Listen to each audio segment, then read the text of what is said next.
How we doing, everybody? Now, listen, at the weekend we saw UFC 274. Charles Oliveira put on an absolutely magnificent display of violence, okay? As always, the man walks forward, hunts his opponent, stalks his prey, and usually gets the finish, okay? And he's a very, very dominant champion now, taking people out in the style that he is. So that got me thinking, who is the GOAT? Who is the greatest of all time in terms of lightweight fighters? We're not talking the entirety of the sport. Of course, those conversations, they go to George St. Pierre, John Jones, Khabib Nurmagomedov, BJ Penn, maybe a few others that are missing. But we're not here to discuss that. That is a conversation that will go on forever. Forgot about Anderson Silva, certainly in the mix as well. Many, many other fighters, I'm sure, but they're the main ones, maybe a Fedor or Emelianenko. But what we're talking about here today is the lightweight division specifically. Who is the greatest lightweight fighter that the UFC has ever seen? And in my opinion, it comes down to two people. Yes, BJ Penn certainly deserves to be in the running. He deserves to be in the conversation. BJ Penn's an all-time great. The Prodigy is a legend, and the run of dominance that he had was unbelievable.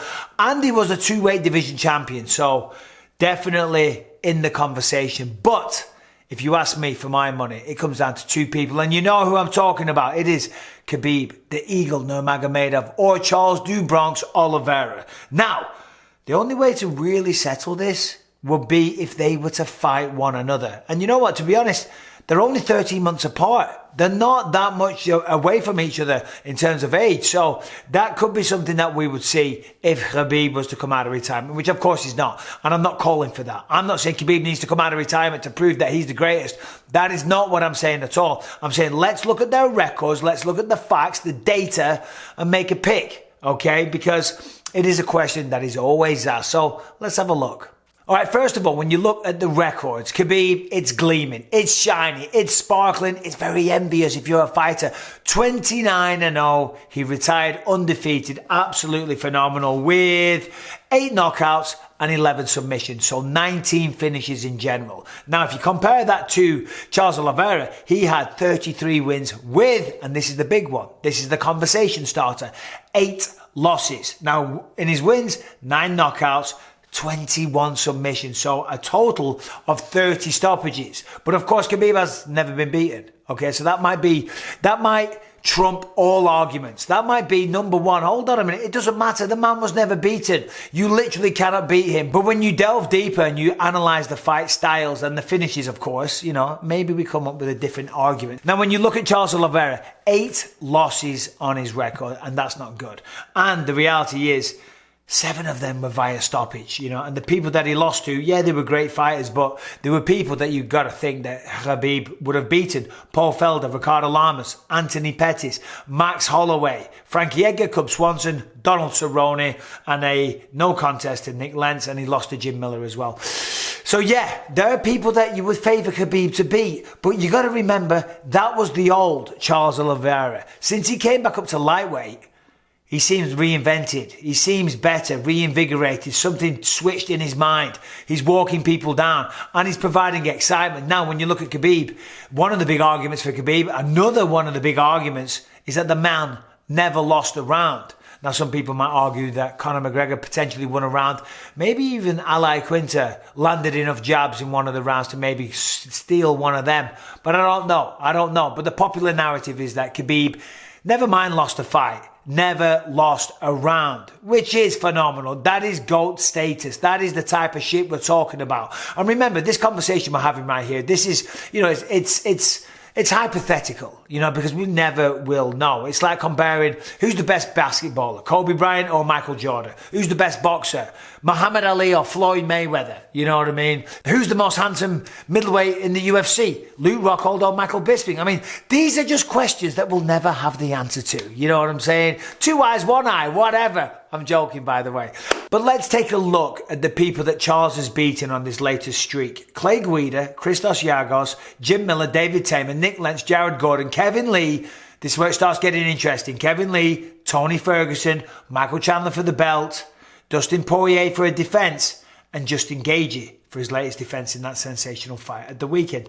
Now, when we look at the UFC career of Khabib Nurmagomedov, because we have to do this. You have to compare the opponents. So he starts off Kamil Charles, whoever that is. That was his UFC debut. That's how it goes. Gleison Tibau, Thiago Tavares, Abel Trujillo, Pat Healy. They're all good wins. But now he starts getting a little spicier. Rafael Dos Anjos, Daryl Horcher, Michael Johnson. That's when he was talking to Dana. Give me the chicken, brother. I smashed this guy. Edson Barboza, great win. Ally Quinter, Conor McGregor, Dustin Poirier, Justin Gaethje, and that's when he retired. Now, Justin Gaethje took out of there with a triangle in the second round. Dustin Poirier, that was a rear naked choke in the third round. Conor McGregor, a neck crank in the fourth. Now, of course, we have to look at the stats, and the reality is that when you look at the stats on paper, other than the defeated record, which again, that is a game changer. Maybe that's it. Hands down wins the argument. But when you look at the stats, Charles has the better stats. Number one, he's got the most submissions in the division history, coming in at 10. Now, listen, the reality is champs, they don't really have those kind of stats because when you're the champion of the world, you're fighting nothing but the best. So getting those finishes is much harder. We saw Khabib did that though in his run, and we also see that Charles Oliveira is doing the same thing. He's also number 2 for finishes at the division, coming in at 13. Number 2 for most wins in a row at 11.